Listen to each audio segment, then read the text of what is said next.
গ্রামে বলরাম, তার স্ত্রী সুনিতা এবং দুই ছোট সন্তানের সঙ্গে থাকত। বলরাম কঠোর পরিশ্রম করে জীবন চালাতো। সে খুব কম মজুরি পেত এবং মুদ্রাস্ফীতি খুব বেশি ছিল, তাই তাদের বাড়িতে দিনে একবারই রান্না হতো। সে কখনো কখনো শুষ্ক রুটি খেয়ে দিন কাটাতো, আবার কখনো কখনো এক বেলাও না খেয়ে থাকতো।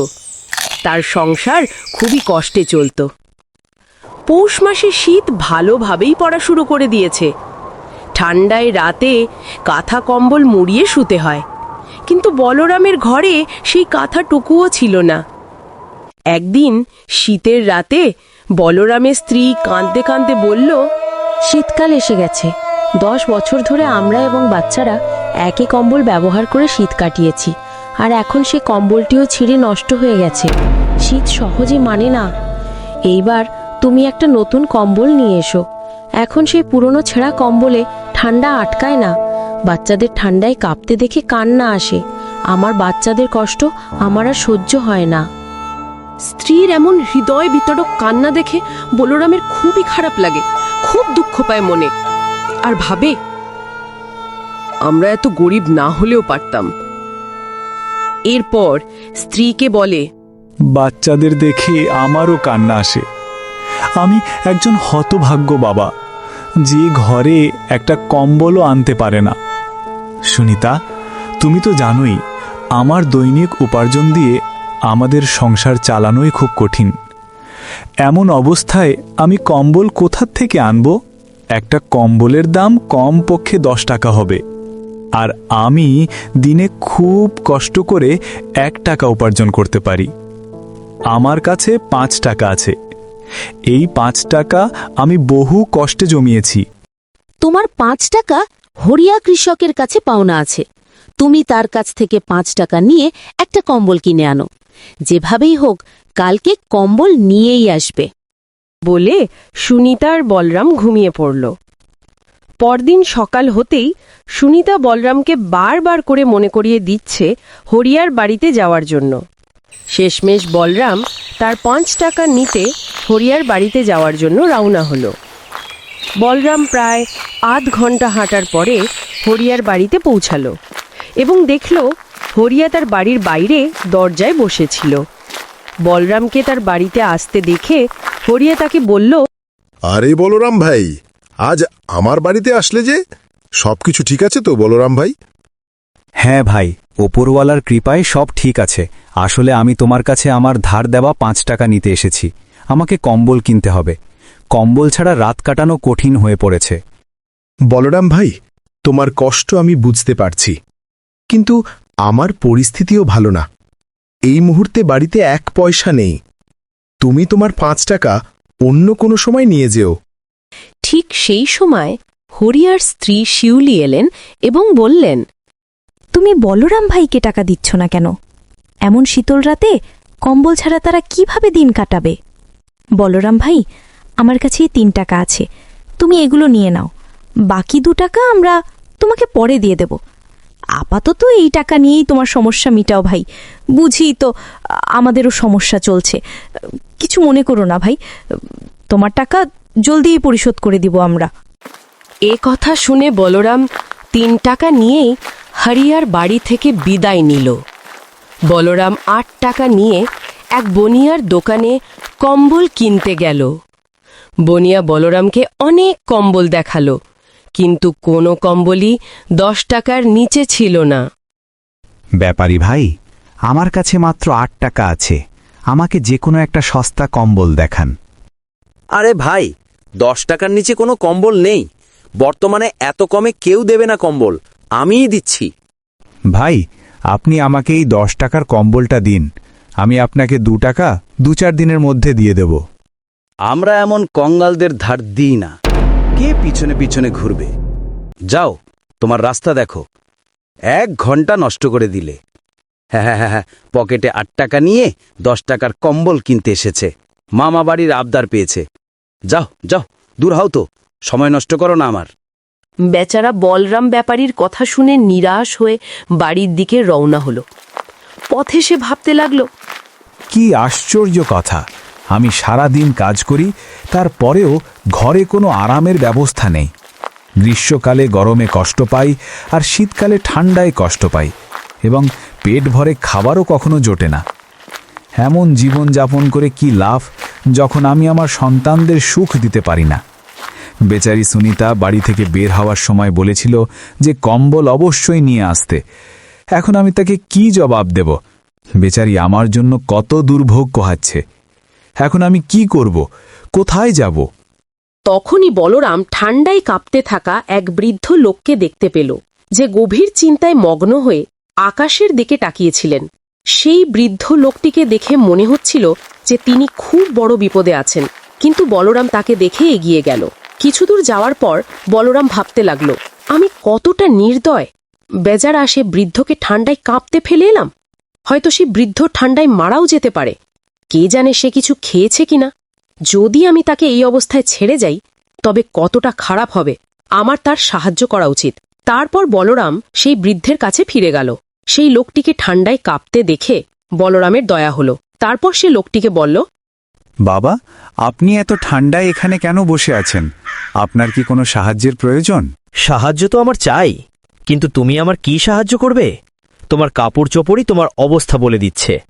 বাবা, আমার সাধ্যে থাকলে আমি অবশ্যই আপনার সাহায্য করব। পুরোটা না হোক, কিছুটা হলেও করতে পারবো। বেটা, আমি এক সুদখোরের কাছ থেকে 7 টাকা সুদে নিয়েছিলাম, কিন্তু আমি সময় মতো তার টাকা দিতে পারিনি। তাই সে আমার বাড়ি ছিনিয়ে নিয়ে আমাকে গৃহহীন করে দিয়েছে। আমার কাছে এত টাকা নেই যে আমি সেই সুদখোরের টাকা দিয়ে আমার বাড়ি ফিরিয়ে নিতে পারি। আর এখন আমার এমন কোনো কাজও হয় না যে আমি টাকা উপার্জন করে তাকে দিতে পারি। বাবা, আপনার ছেলে মেয়ে? বেটা, আমার 2 ছেলে আছে। আমি দিন রাত মজুরি করে তাদের পড়াশোনা করিয়েছিলাম। যখন তাদের চাকরি হলো, তখন তারা আমাকে ছেড়ে শহরে চলে গেল। সেখানে গিয়ে তারা নিজেদের সংসার পাতল এবং আমাকে ভুলে গেল। একদিন এসেছিল 2 ভাই আমার সঙ্গে দেখা করতে নয়, বরং আমার জমি বিক্রি করতে। বড় ছেলে বলছিল, বাবা, আমাকে শহরে ব্যবসা শুরু করতে হবে, তাই আমার অনেক টাকার দরকার। আর ছোট ছেলেরও একটি কারখানা খোলার কথা ছিল। তাই 2 ভাই মিলে আমার সমস্ত জমি বিক্রি করে টাকাগুলো আধাআধি ভাগ করে শহরে চলে গেল এবং আর কখনো ফিরে আসেনি। বাবা, আমার স্ত্রী আমার জন্য অপেক্ষা করছে। আমি আজ তাকে কম্বল আনার প্রতিশ্রুতি দিয়েছিলাম, কিন্তু আমি তার জন্য কম্বল আনতে পারিনি। তাই আপনি একটা কাজ করুন, এই টাকাগুলো আপনি নিন। এই টাকাগুলোর আমার চেয়ে আপনার বেশি প্রয়োজন। আমাদের কাছে কম্বল না থাকলেও বাড়ি তো আছে, আপনার তো সেটাও নেই। আপনি যদি আর বেশি দেরি ঘরের বাইরে থাকেন, তবে আপনার অবস্থা খারাপ হতে পারে। তাই এই টাকাগুলো আপনি সেই সুদখোরকে দিয়ে দিন এবং তার কাছ থেকে আপনার বাড়ি ফিরিয়ে নিন। আমি কতক্ষণ ধরে তোমার জন্য অপেক্ষা করছিলাম। তোমার পথ দেখতে দেখতে আমার চোখ ব্যথা হয়ে গেছে। মনে নানা ধরনের অদ্ভুত চিন্তা আসছিল যে কোথাও কোনো অঘটন ঘটেনি তো। সুনিতা, তুমিও ছোট্ট বিষয় নিয়ে চিন্তা করতে থাকো। আরে, মানুষ যখন বাড়ি থেকে বাইরে থাকে তখন সময় লাগেই। আমি হরিয়ার কাছে টাকা নিতে গিয়েছিলাম, কিন্তু সে টাকা দিতে অস্বীকার করল। তবে তার স্ত্রী আমাদের অসহায়ত্ব দেখে 3 টাকা দিয়েছিলেন। কি, মাত্র 3 টাকা দিয়েছে? তুমি পুরো 5 টাকা নিয়ে এলে না কেন? যখন ধার নিতে এসেছিল তখন তো খুব ভালো সেজেছিল সে, আর যখন টাকা ফেরত দেবার সময় এলো তখন টাকা দিতে টালবাহানা করছে। তুমি 10 বার তার বাড়িতে টাকা নিতে গেলে, তারপর গিয়ে সে তোমাকে 3 টাকা দিয়েছে। এখন না জানি 2 টাকা কবে দেবে। আর কম্বলের কি হলো? সুনিতা, আমি কম্বল কিনতে গিয়েছিলাম, কিন্তু কোনো কম্বলই 10 টাকার নিচে ছিল না। আমি বনিয়াকে 2 টাকা ধার করার জন্যও বলেছিলাম, কিন্তু সে ধার দিতে স্পষ্ট অস্বীকার করল। আজকের দিনে কেউ কাউকে কোনো সুবিধা ছাড়া কিচ্ছু দেয় না। যদি তুমি তাকে সুদে 2 টাকা ধার করতে, তাহলে সে সাথে সাথে দিয়ে দিত। কিন্তু তুমি ঠিক করেছ যে কম্বল আনোনি। 2 টাকার তো ব্যাপার, 10-5 দিনের মধ্যে জোগাড় হয়ে যাবে। লাও 8 টাকা, আমি সেগুলো সাবধানে রেখে দিই, যখন কম্বল আনবে তখন দিয়ে দেব। সুনিতা, সেই 8 টাকা থেকে 7 টাকা আমি এক বৃদ্ধ লোকটিকে দিয়ে দিয়েছি। তার টাকার খুব দরকার ছিল। সে ঠান্ডায় কাঁপছিল। যদি আমি তাকে সাহায্য না করতাম তবে হয়তো সে বেঁচে থাকত না। তুমি খুব ভালো করেছ যে 7 টাকা সেই বৃদ্ধকে দিয়ে এসেছ। কিন্তু তোমার জানা উচিত যে যেই প্রদীপ ঘরের আলোর জন্য হয় সেটা মন্দিরে নিয়ে গিয়ে জ্বালানো হয় না। এখন এই শীতল রাতে আমরা আমাদের বাচ্চাদের কি দিয়ে ঢেকে রাখব? এই গ্রামে এমন কোনো লোক আছে যে তোমাকে 1 টাকারও সাহায্য করবে? তুমি একদম ঠিক বলছে সুনিতা। আমি তোমার কথার সঙ্গে সম্পূর্ণ একমত। কিন্তু সেই বেচারা বৃদ্ধ আমাদের চেয়ে বেশি বিপদে ছিল। তুমি চিন্তা করো না, ঈশ্বর চাইলে আমাদের কম্বলেরও কোনো না কোনো ব্যবস্থা হয়ে যাবে। চলো, তুমি আমার জন্য খাবার দাও, খুব জোরে খিদে পেয়েছে। আজ তো ঘরের আটাও ফুরিয়ে গেছে। 3টি রুটির আটা অবশিষ্ট ছিল। 2টি রুটি বাচ্চারা খেয়েছে এবং 1টি রুটি আমি আপনার জন্য রেখেছি। আর তুমি কি খেয়েছো সুনিতা? নাকি তুমি ক্ষুধার্তই আছো? আমি খেয়েছি। তারপর সুনিতা বলরামের জন্য খাবার রাখলেন। বলরাম যেই খেতে বসল ঠিক সেই সময় কেউ ঘরের দরজায় কড়া নাড়ল। সুনিতা ঘরের বাইরে গিয়ে দেখেন যে এক বৃদ্ধা মহিলা দাঁড়িয়ে আছেন। তিনি সুনিতাকে বললেন, বেটি, আমার উপর দয়া করো। আমি গতকাল থেকে কিছু খাইনি, তাই আমার শারীরিক অবস্থা খুব খারাপ হয়ে গেছে এবং আমার কাছে খাওয়ার জন্য কিছু নেই। দয়া করে আমাকে কিছু খেতে দাও। ঈশ্বর তোমার মঙ্গল করবেন। অনেক লোকের দরজায় কড়া নেড়েছি, কিন্তু কেউ ঠান্ডার জন্য দরজা খোলেনি। সুনিতার কথা শুনে বৃদ্ধ মহিলার আশা ভঙ্গ হল। ঠিক সেই সময় বলরাম এলেন। তিনি বৃদ্ধ মহিলাকে বললেন, মাতাজি, আপনি ভেতরে আসুন। বেশিক্ষণ ঘরের বাইরে থাকা ঠিক না। ঠান্ডা খুব বেশি পড়ছে, আপনি অসুস্থ হতে পারেন। বলরাম সেই বৃদ্ধ মহিলাকে ঘরের ভেতরে নিয়ে এলেন এবং তারপর সুনিতাকে বললেন, সুনিতা, আমার জন্য তুমি যে একটি রুটি বাঁচিয়ে রেখেছিলে, সেই রুটিটা মাতাজিকে দিয়ে দাও। কিন্তু তুমি কি খাবে? তুমিও তো সকাল থেকে কিছু খাওনি।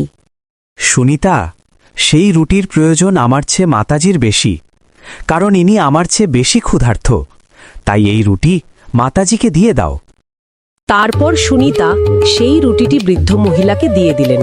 বুড়ি মহিলা খুব ক্ষুধার্ত ছিলেন, তাই তিনি সেই রুটিটি সঙ্গে সঙ্গে খেয়ে নিলেন। আপনারা এই খারাপ সময়ে আমার সাহায্য করেছেন। আমি আপনার এই উপকার জীবনে ভুলব না। সেই বৃদ্ধা মহিলা বলরাম এবং সুনিতাকে দোয়া দিতে দিতে চলে গেলেন। পরের দিন সকালে সুনিতা বলরামকে বললেন, তুমিও রাতে কিছু খাওনি এবং বাচ্চারাও সামান্য খেয়ে ঘুমিয়ে পড়েছিল। তুমি একটা কাজ করো, তোমার কাছে যে বাকি 1 টাকা আছে তা দিয়ে ঘরের বাজার নিয়ে এসো। স্ত্রীর কথা শুনে বলরাম ঘরের রেশন আনার জন্য বাজারের দিকে রওনা হল। পথেই তিনি এক বৃদ্ধের কান্নার আওয়াজ শুনতে পেলেন। সেই বৃদ্ধ তার ছেলেকে বলছিলেন, তুই আমার কথা শুনছিস না কেন? আমি কতদিন ধরে বলছি যে আমার রোগ বেড়েই চলেছে। তুই আমাকে কোনো ডাক্তারের কাছে নিয়ে চল। বাবা, আমি আপনার চিকিৎসার জন্য টাকা কোথা থেকে আনব? আপনি তো জানেনই আমার কাছে 1 পয়সাও নেই। তবু আপনি বারবার বলে আমাকে লজ্জিত কেন করছেন? তারপর বলরাম সেই বৃদ্ধের কাছে গিয়ে তার কান্নার কারণ জিজ্ঞেস করলেন। তখন বৃদ্ধ তাকে বললেন, আমি আমার এই ছেলেকে মানুষ করার জন্য দিন রাত এক করে দিয়েছিলাম। অনেক কষ্ট করে আমি তাকে পালন করেছি। যখন তার 1 বছর বয়স ছিল তখনই তার মা স্বর্গীয় হয়েছিল। আমি চাইলে দ্বিতীয় বিবাহ করতে পারতাম, কিন্তু আমি তার জন্য করিনি, যাতে অন্য স্ত্রী তাকে কষ্ট না দেয় এবং তার জীবন নষ্ট না হয়। আর আজ যখন আমি বুড়ো হয়ে গেছি তখন সে আমাকে কোনো ডাক্তারের কাছে নিয়ে যাচ্ছে না, যাতে আমি আমার রোগের চিকিৎসা করাতে পারি। আমি এই কথায় একমত যে তিনি অনেক কষ্টের মধ্য দিয়ে আমাকে পালন করেছেন এবং বড় করেছেন। কিন্তু আমি অসহায়। আমার কাছে এত টাকা নেই যে আমি তাকে কোনো ডাক্তারের কাছে নিয়ে যেতে পারি।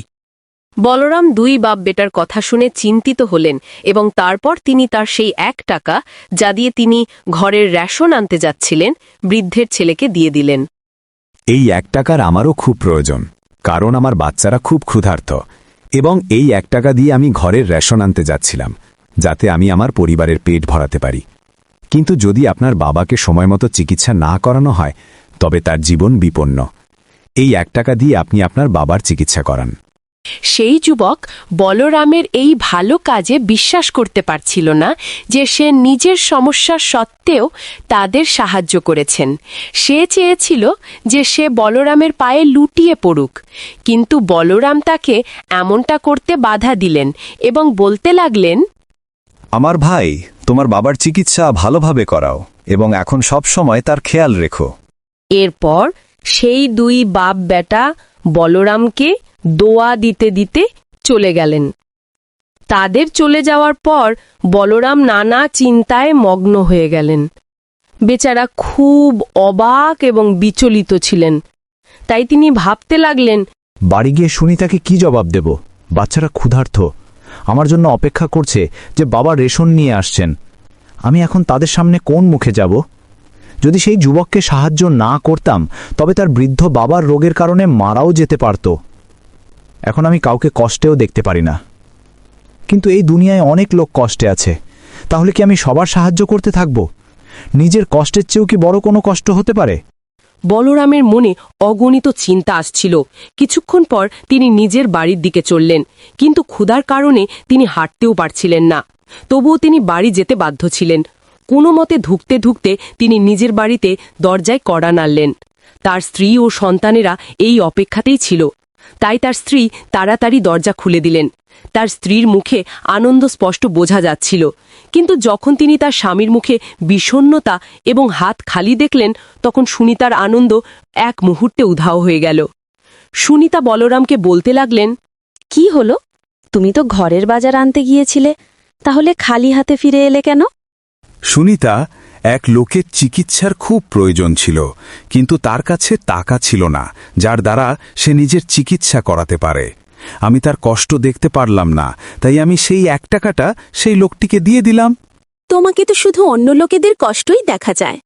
নিজের বাচ্চারা ক্ষুধায় কষ্ট পাচ্ছে, তাদের কোনো চিন্তা নেই। আর গতকাল থেকে নিজেও কিছু খাওনি।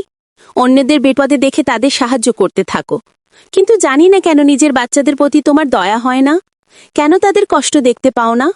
এখন তুমিই বলো, আমি আমার বাচ্চাদের কি খাওয়াবো যাতে তাদের ক্ষুধা মেটে? আমার বাচ্চাদের বেশি সময় ক্ষুধার সহ্য করার মতো শক্তি নেই। মনে হচ্ছে ক্ষুধার জ্বালায় তাদের জানই বেরিয়ে যাবে। সুনিতা, এমন কথা বলো না। যে জিনিস যার ভাগ্যে থাকে সে সেটাই পায়। সেই বেচারা বৃদ্ধ খুব অসহায় এবং বিপন্ন ছিলেন। যদি তুমিও সেই বৃদ্ধের আর্জি শুনতে, তবে তুমিও সেটাই করতে যা আমি করেছি। সুনিতা, তুমি বিশ্বাস রাখো, ঈশ্বর আমাদের জন্যেও কোনো না কোনো রাস্তা অবশ্যই বের করবেন।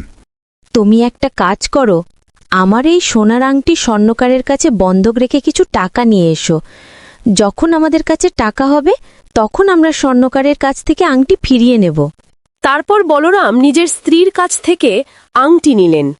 তিনি চাননি যে স্বর্ণকারের কাছে আংটি বন্ধক রেখে টাকা আনুক, কিন্তু বেচারা অসহায় ছিলেন। কিছু না বলে চুপচাপ স্বর্ণকারের বাড়ির দিকে রওনা হলেন। বলরামকে নিজের বাড়িতে দেখে স্বর্ণকার বললেন, আরে বলরাম, কেমন করে আসা হলো তোমার এখানে? আমার কিছু টাকার প্রয়োজন। কয়েকদিনের মধ্যে আমি আপনার টাকা ফিরিয়ে দেব। বলরাম, টাকা তো আমি তোমাকে দিয়ে দেব, কিন্তু তোমাকে টাকার বদলে কিছু বন্ধক রাখতে হবে। আমি তোমাকে টাকা দিতে পারি এবং যখন তুমি সুদ সহ আমার টাকা ফিরিয়ে দেবে, তখন আমি তোমার বন্ধক রাখা জিনিস ফিরিয়ে দেব। তারপর বলরাম স্বর্ণকারকে তার স্ত্রীর আংটি দিয়ে দিলেন। আংটি নিয়ে স্বর্ণকার বলরামকে টাকা দিয়ে দিলেন। বলরাম টাকা নিয়ে বাজার থেকে ঘরের রেশন নিয়ে এলেন। এরপর তার স্ত্রী খাবার তৈরি করলেন এবং সবাই খাবার খেলেন। খাবার খাবার পর তারা ঘুমিয়ে পড়লেন। মাঝরাতে দুই চোর কোনো মতে বলরামের ঘরে ঢুকে পড়ল। তাদের পিছনে রাজার সৈন্যরা পড়েছিল। তাদের হাত থেকে বাঁচার জন্যই তারা বলরামের ঘরে ঢুকে পড়ল। তাদের কাছে অনেক সোনার মুদ্রা ছিল। তুমি তো বলছিলে যে তুমি ছোটখাটো চুরি করো, তোমার জন্য আমার জীবনও বিপদে আছে। যদি সৈন্যরা আমাদের ধরে ফেলে তবে রাজা আমাদের বাঁচতে নেবে না। আমি তো বলে দেব যে তুমিই আমাকে চুরি করতে বলেছিলে। আমার স্ত্রী সব সময় মানা করত যে আমি যেন তোমার সঙ্গে না থাকি, কিন্তু আমি তার কথা শুনিনি এবং আজ আমি এই বিপদে পড়েছি। কি আমি বলেছিলাম তোমাকে চুরি করার জন্য?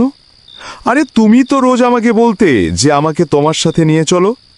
আজ প্রথমবারের মতো তোমার জন্যই বিপদ সৃষ্টি হলো, না হলে আজ পর্যন্ত আমার উপর কেউ সন্দেহ করেনি।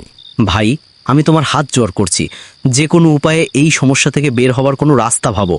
আমি মরতে চাই না, আমার বাচ্চারা আমার অপেক্ষা করছে। একটা কাজ করা যাক, এই সোনার মুদ্রার থলেটা এখানেই ফেলে যাই, এতে আমাদের ভালো হবে।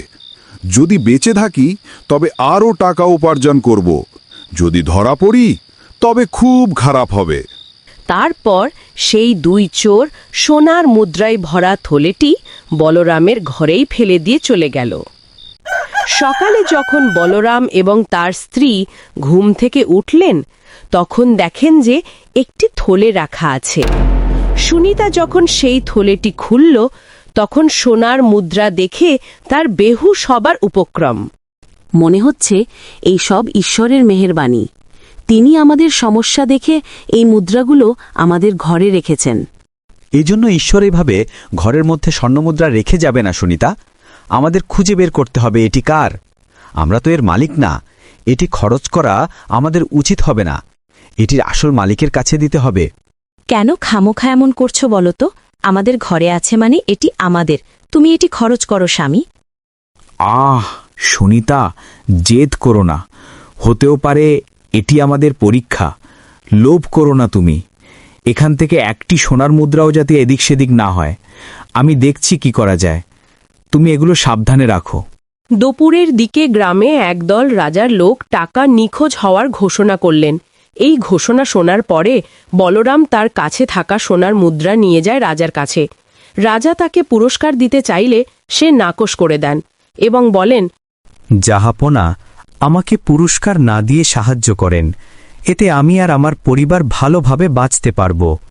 বেশ তো, কি চাও তুমি? জাহাপনা, আমাকে একটি চিরস্থায়ী কাজের ব্যবস্থা করে দিন, যা দিয়ে আমার সংসার ভালো মতো চলবে। অবশ্যই, তুমি আমার এত বড় উপকার করলে আমি তোমার জন্য এইটুকু করব না? অবশ্যই করব। এরপর রাজা বলরামকে একটা কাজের ব্যবস্থা করে দিলেন আর 100 সোনার মুদ্রা উপহার দিলেন, যেখান থেকে বলরাম তার স্ত্রীর কানের দুল সাকরাত থেকে ছাড়িয়ে আনলেন। বাচ্চাদের খাবার, পোশাক, কাঁথা, কম্বল কিনে বাজার করে বাসায় আসলেন। বাড়িতে আসার পর এসব জিনিস দেখে সুনিতা আর বাচ্চারা খুবই খুশি।